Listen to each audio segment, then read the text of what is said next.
Chapter 13. Her face is burned into my memory like a cursed mark, seared into my soul, impossible to erase.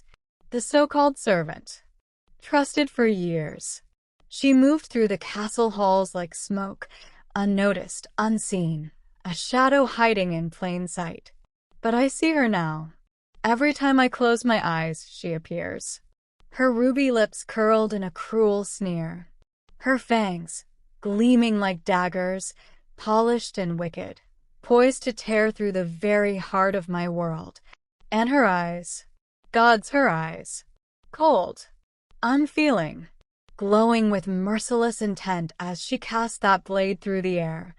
I still hear the sound, steel slicing through fate itself. A moment that shattered time, a moment that ended everything. And then her laughter. That shriek of madness still echoes through the royal parlor in my mind, a nightmare loosed into reality.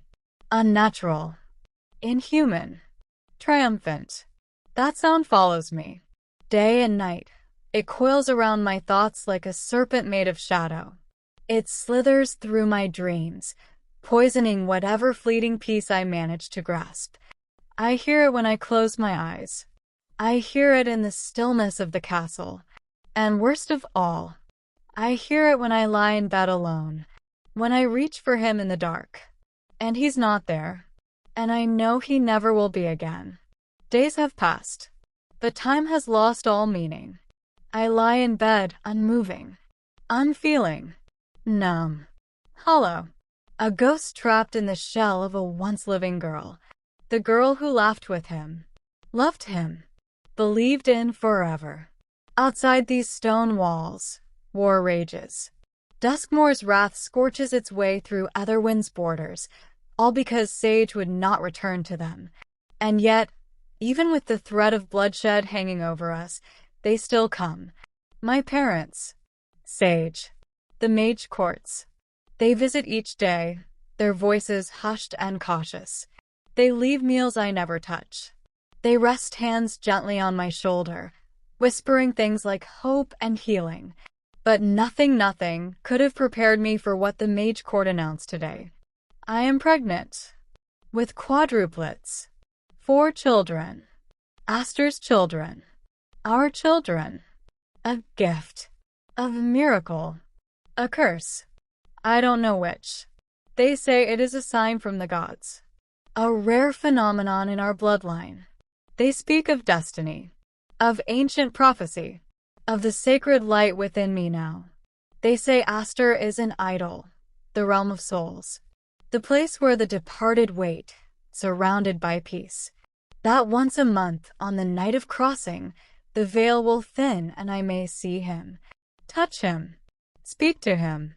They say I will see him next week. But it won't be the same. He won't be here when I wake with nightmares. He won't be beside me, guiding me through the chaos of motherhood. He won't hear our children laugh or speak or say Papa. He won't walk beside me as I grow older, nor hold my hand as we drift into gray. He will not live this life with me. And that is a grief I do not know how to survive. At some point, I force myself to rise. My legs feel like stone, my body a weight I must drag forward. Every motion is slow, strained, as if grief has soaked into my very bones. But my eyes are sharp. They do not blink. They do not waver. I walk to the window. Below me, the kingdom stirs with unrest. Preparations for war are in full motion. The banners of Etherwind, once symbols of peace and unity, now ripple like warnings in the wind, vivid against the roiling storm clouds crawling across the horizon. Night guards line the courtyards, sharpening blades with solemn precision. Mage guards chant incantations, weaving spells of defense and strategy. At the heart of it all, the great royal sorcerer stands like a beacon of hope, conjuring enchantments that might alter the tide of fate. And Sage is among them. She stands tall, cloaked in violet, her face unreadable. I see her speaking with the 3 wise mages, her posture resolute, her voice, though I cannot hear it sure. commanding, fierce. She has not bowed to despair. She faces the war that should have never come. A war born of Duskmoor's cruelty. A war ignited by their greed for power and the life they took from me. Just the thought of Aster, his voice, his laughter, the way he kissed my hand so gently on our wedding day, only a week ago, crushes what fragile strength I thought I had reclaimed. And our children, our unborn children, his blood and mine, now beating within me. Tears sting my eyes. I try to hold them back, but they pour over like a tide unchained. I crumble to the floor beneath the window, my arms wrapped around my abdomen, trying to protect the life within me, as if holding tight enough could anchor me. The sobs come in waves, ragged, raw. I gasp for air, my chest heaving. The gown I wear is the same one I wore that night, the night they took him from me. It's stiff now, heavy with dried salt and sorrow. I have not bathed. I have not eaten. I barely exist. I feel ill. I feel hollow. I feel broken. But then something inside me shifts. A spark. A flame. A scream of rage within the silence of mourning. I clench my fists. But then, amid the crushing weight of sorrow, I feel something else. Rage. It sparks deep within me, low and smoldering, until it burns everything else away. The grief, the heartbreak, the numbing hollowness, they crumble beneath its heat. In a single breath, I am aflame. Duskmoor took my husband. They dared to infiltrate our home, to shatter our peace, to end Aster's life in front of my eyes. And now they threaten more. They threaten Etherwyn itself. They dare to threaten the future of my unborn children, Aster's children. Our children. They would see them fatherless before they even take their first breath. I feel my fists curl. My nails dig into my palms, hard enough to break skin. Blood boils beneath the surface of my skin, and I do not flinch. I will not sit here, cloaked in sorrow, while the world burns outside these walls. I will not be the grieving widow who hides behind velvet curtains, whispering prayers that go unanswered. No, I will fight. I will stand beside Sage. I will rise beside those who still have breath in their lungs and fury in their hearts.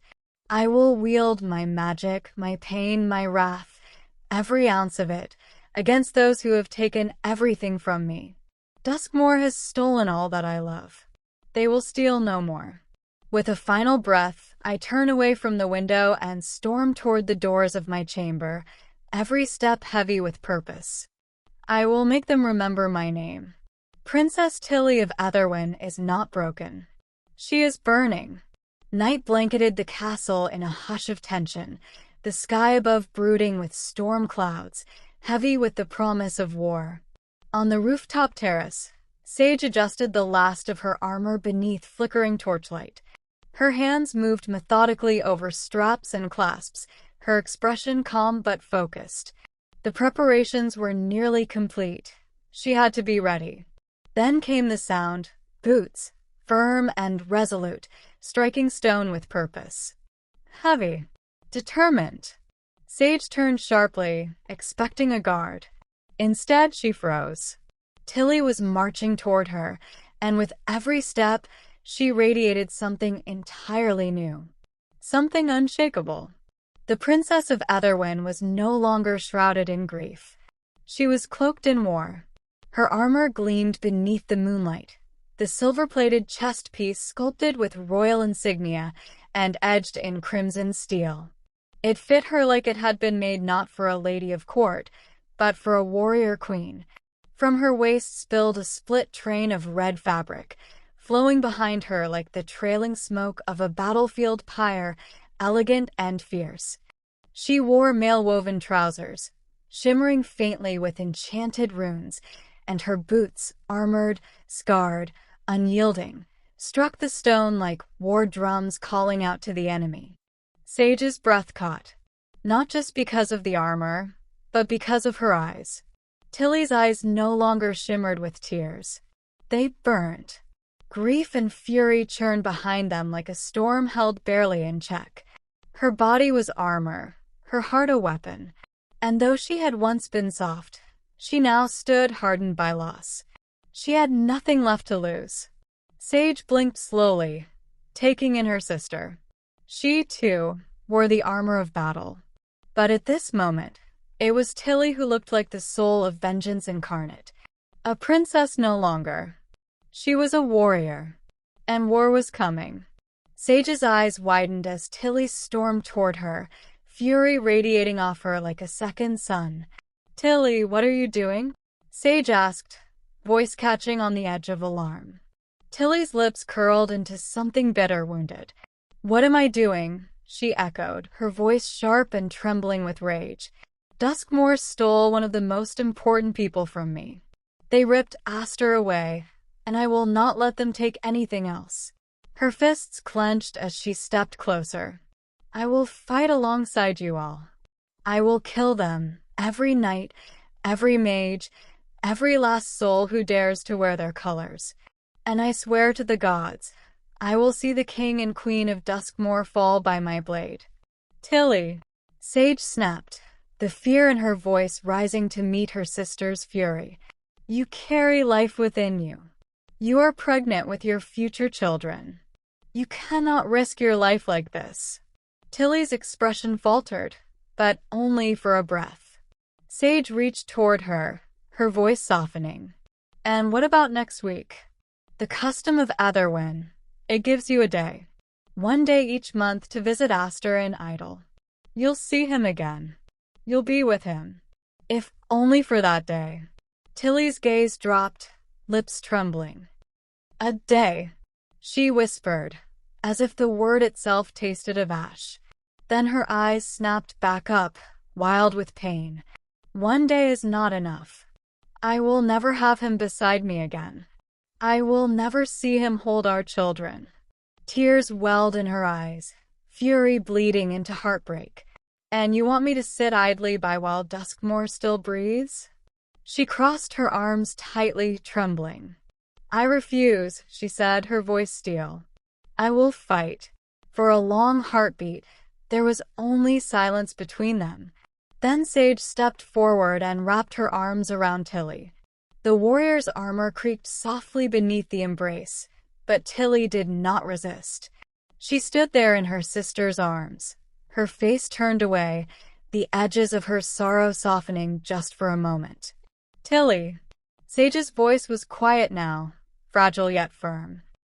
"I have also lost everything." Tilly didn't move. "You were the only one who gave me hope when I had none," Sage continued, stepping back just enough to look into her sister's eyes. "You are the only true family I have left in this world." Tilly's body stiffened, her shoulders rigid as Sage's words struck a place too deep for armor to protect. Her breathing turned uneven, each inhale a fight, each exhale edged with pain, as grief and fury warred within her. "Please, Tilly," Sage whispered, her voice barely audible. "Don't do this. I can't lose you too." At last, Tilly's eyes fluttered closed. Her chest rose and fell in uneven rhythm, like a drowning woman fighting for breath above sorrow's surface. Tears slipped silently down her cheeks, her expression crumpling into something raw and broken.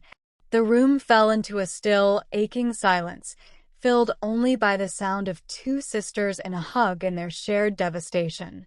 Aster jolted awake with a sharp gasp, his body lurching upright as though wrenched from the depths of a nightmare. "The last thing I remember," his thoughts scattered like leaves in a storm. A sword, hurtling through the air, toward Tilly. His heart pounded as the memory returned in pieces. "I shielded her, but after that, nothing." He sat up slowly, his movements cautious, as if expecting pain. His hand drifted instinctively to his chest, searching for the wound he was certain had been there. There was nothing. No searing agony. No blood. No scar. Confusion twisted across his face. He rose to his feet, brushing dust from his clothes as if the act might ground him in some version of reality. But the moment he looked up, the breath froze in his lungs. The world before him was not the world he knew. A golden-orange sky stretched endlessly above, luminous and surreal, casting the land in a soft, dreamlike glow. Waterfalls spilled gracefully from floating islands in the air, their spray catching the light like stardust. Around him, gardens bloomed in breathtaking hues, violet, gold, and crimson petals swaying gently, though no wind stirred. Ancient stone archways towered around the landscape, veiled in ivy that seemed to hum with magic. A gentle stream wound its way through the terrain, its waters glowing faintly, as if lit from within by starlight. And there, at the center of this otherworldly paradise, stood a kneeling statue of an angel beside a still, glimmering pond. Its gaze was sorrowful, yet peaceful. Watching. Waiting. Aster stared, awe and dread swirling in his chest like a rising tide. Where was he? This isn't Etherwin. Aster's chest tightened. A heavy pressure coiled around his ribs, a whisper of realization curling through his mind like smoke, cold, suffocating. No. His breath hitched. It can't be. Am I dead? The thought was impossible, unbearable, and yet it pressed against him with growing certainty. Footsteps echoed softly across the glowing path behind him. A figure emerged from the haze, a tall figure in ivory and gold armor, his expression unreadable beneath his polished helm. "Welcome to Idol," the man said with a casual nod, his tone devoid of ceremony. Aster flinched, startled. He turned to face the stranger, searching for answers in his face but finding only confirmation. "No, it can't be. My wife," he stammered, voice cracking. "My family, my nightly duty, my future." The guard gave an exaggerated sigh, arms folding across his chest. Yeah, they all say that." His voice lacked cruelty, but it held no comfort either. Just tired familiarity, as if he had seen this heartbreak 1,000 times before. "Anyway," the guard went on, more businesslike now, "you know the way of things. If you've got loved ones still in the living realm, they can visit once a month. For a day." Aster stood frozen, the words crashing over him like waves. "One whole day," the guard added with a slight shrug. "Hope your stay here is the best." With that, he turned and walked off, disappearing into the golden mist as if he'd never been there at all. Aster's heart pounded in his chest, though it now seemed more memory than muscle. The guard's words echoed, hollow and final. "Once a month. For one day. I can't be here." His thoughts screamed into the stillness. Not yet. Chapter 14. The next day, as Sage, the 3 wise mages, the great sorcerer, and the armies of Etherwin marched toward war, the grand royal halls stood silent, save for the soft echo of footsteps and the muted thrum of grief. Through a quiet side entrance guarded by those loyal to the crown, 3 figures slipped into the royal castle. The guards knew them well and said nothing. They bore no weapons, only the weight of sorrow.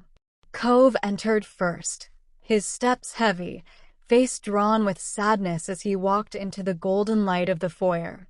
Beside him, Callum followed closely, his usual playful spark dulled to silence, his shoulders hunched beneath invisible burdens. And behind them came Fable, eyes red-rimmed, struggling to keep composure as silent tears streaked down her cheeks. They stopped in the center of the vast chamber, unsure, not of their love for her, but of how to reach someone broken. Then came Tilly. She burst through the corridor like a storm held back too long, a trembling figure in motion. Her eyes were swollen from crying, her movements uneven, desperate, grief propelling her more than strength. She ran toward them with arms clutched to her chest, sobbing openly. No longer a princess bound by composure, just a woman in agony. My closest childhood friends had come to visit me, Tilly thought. Even as the kingdom prepared for war, they came. The castle doors had been opened for them in secret, so they could reach her without danger. And now they stood before her, not as nobles, not as subjects, but as the only remnants of her past that still felt safe. Their faces were etched with sorrow, their eyes haunted not only by Aster's death, but by the pain of watching someone they loved fall apart. Aster may not have been their closest companion, but they had all grown up with him, watched him spar in the training courts, laughed with him at festivals, and danced alongside him during spring celebrations. He was part of their lives, woven into the fabric of their memories. Tilly ran to Fable, who stepped forward, arms outstretched. They embraced tightly, sobs shaking them both. Nearby, Callum stood silently, his expression unsteady, gaze fixed on the floor. Cove lingered behind him, his arms crossed but trembling. That's why Callum, Cove, and Fable were hurting, Tilly realized through the blur of her tears. They had lost him too. But for her, the pain was something else entirely. He was my husband, my love, my future. And yet, somehow her friends were here. They hadn't left her to crumble alone. They surrounded her like an anchor in a storm, each one bearing their own sorrow but carrying hers as well. Because of them, she thought as she clung to Fable's trembling frame, I did not have to grieve alone. Their presence became her lifeline, the last thread keeping her tethered to the world. Meanwhile, later in the day, in the quiet stillness of Fable's family estate, a grand Regenciera manor tucked away from the chaos of the kingdom, two souls sat in silence, both draped in the weight of grief and helplessness. The drawing room, once filled with music and light chatter, now echoed only with the hum of uncertainty. Dust motes floated in the sunlight that spilled through tall windows, but even the golden warmth did little to ease the chill clinging to their hearts. Callum sat on a velvet-cushioned chaise, hunched forward, his eyes fixed on nothing in particular. Fable stood by the mantel, wringing her hands, her expression brittle. Why did it have to come to this? Fable's thoughts churned in painful loops. The war, the secrets, the spies, the death of their friend, the unraveling of everything they thought they knew. Finally, her voice broke the silence. Why did it have to come to this, Callum? She whispered, her voice shaky. The war, the secrets, the kidnappings, the death of our friend. Her breath caught. I feel so helpless. I want to do more for Tilly, but what more can we do? Callum drew in a deep, steadying breath. His voice was soft, but resolute. Fable, we did everything we could, he said, lifting his gaze to hers. I know it doesn't feel like enough, but we stood by her, and we'll keep standing by her, even in the darkness of war. His words didn't erase the ache, but they lit a fragile candle in the room's gloom. Fable nodded, slowly, eyes brimming but not yet falling. She turned toward him. Callum opened his arms. Come here, Fable. She didn't hesitate. She crossed the space between them and melted into his embrace. His arms closed around her, warm and steady. I won't leave you, Callum murmured, voice trembling against her ear. Not in this war. Not in this life. And in that quiet moment, in the shadow of everything unraveling, they held each other. The world outside still burned, and the storm still brewed. But within the walls of that sitting room, two hearts found solace, however fleeting, in each other's arms. Cove stood in the dim glow of the tavern, arms crossed tightly over his chest, trying to still the restless energy churning inside him. The scent of roasted meat and spilled ale lingered in the air, mingling with quiet murmurs and the occasional clatter of tankards. Everything inside him was frayed, torn by the loss of Aster, the looming war, and the uncertainty of what tomorrow might bring. But tonight, more than anything, he needed to see her. Sonnet. She wasn't always at the tavern. Some evenings she was here, weaving between guests with practiced grace, and other times she was buried in the chaos of her family's farm, herding livestock, scrubbing floors, feeding younger siblings. Wherever she was, she worked hard, laughed easily, and carried a quiet strength that settled Cove like nothing else could. And then, as if summoned by his thoughts, she appeared, stepping out from the back room with her apron loosely tied. Her expression lit up when she saw him. "Cove," she called warmly, making her way across the floor toward him. He smiled, shy and soft around the edges, and met her halfway. "I didn't want to wait," he admitted, his voice quieter now that she stood before him. "I just needed to see you." Sonnet's brow creased with gentle concern as she reached for his arm. Without another word, Cove turned toward the innkeeper, who stood polishing a mug behind the bar. "If it's not too much trouble," Cove asked, keeping his tone polite but firm, "could Sonnet take a break for a while?" The innkeeper took one look at the noble crest stitched into Cove's jacket and gave a brisk nod, no hesitation. Sonnet glanced between the two men, then smiled softly and untied her apron. She didn't ask why Cove had come. She could see it written in his eyes. The village lay quiet beneath a blanket of stars, its cottages aglow with the faint flicker of hearthlight. An owl hooted from shadowed hedgerows, their song the only sound to fill the still night air. Cove stood just off the main path, arms slack at his sides, his eyes hollow with weariness. Sonnet stood across from him, her arms crossed tightly over her chest as if holding herself together. "Cove," she began softly, her voice cracking with emotion. "I am so sorry." She stepped a little closer, her gaze never leaving his. "Hearing about Aster, it's heartbreaking enough. But knowing Tilly is left to grieve him alone." Sonnet paused, her breath catching. "She's pregnant, too.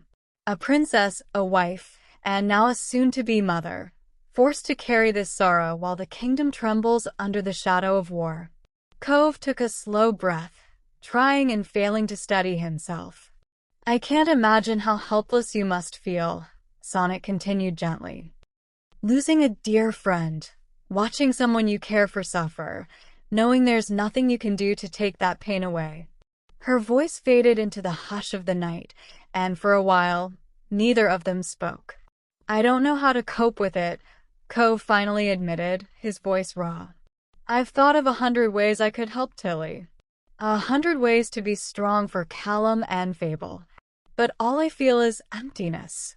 He looked down at his hands, as if surprised they weren't trembling. "And in the midst of it all," he murmured, his voice dropping, "all I can think about is how much I've missed you." Sonnet's breath hitched, her heart squeezing at the vulnerability in his tone. "I long to be in your embrace, to feel your kiss." Cove trailed off, then gave a bitter, hollow laugh. "And that sounds selfish of me, doesn't it? When grief surrounds us all." Sonnet blinked, startled by the sudden question.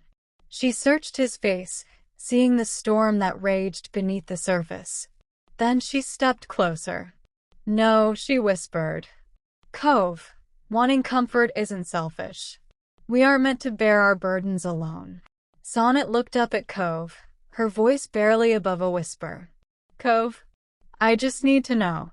She hesitated, a flicker of fear crossing her expression. "Are we hiding this? Or are we going somewhere with us?" The question lingered in the cool night air between them. Cove's eyes softened. "I want to see where this goes, Sonnet," he said, stepping closer. "And the fact that I missed you so much, it proves to me this isn't just a fleeting thought." His voice trembled, not with uncertainty, but with the gravity of the truth. It could be something real, something serious. Sonnet's breath hitched, her heart thudding against her ribs. The weight of his words settled in her chest like a flame refusing to fade. She moved toward him, her hand reaching gently to lift his chin so their eyes met. "Then I will be your comfort, Cove," she murmured. Her voice gained strength, shaped by certainty. I will stand by your side while grief and war wrap around us like a storm. A quiet determination flared in her gaze. It's not selfish to seek warmth in the cold. Not when it's sincere. She took a breath. Because I couldn't stop thinking about you either. Her voice softened into something tender. About your arms, strong, steady, holding me through the tempest. She stepped closer still. About your lips, pressing away the sorrow like a whispered promise. A single tear glistened in her lashes. And about how, even in war, love still finds a way to bloom. Cove exhaled slowly, as if her words had cracked something open inside him. He reached for her, and she met him halfway. Their lips brushed, tentative at first, like a question. Then, as their arms found each other, the kiss deepened. And in that moment, the world melted away. There was no war, no sorrow, just them.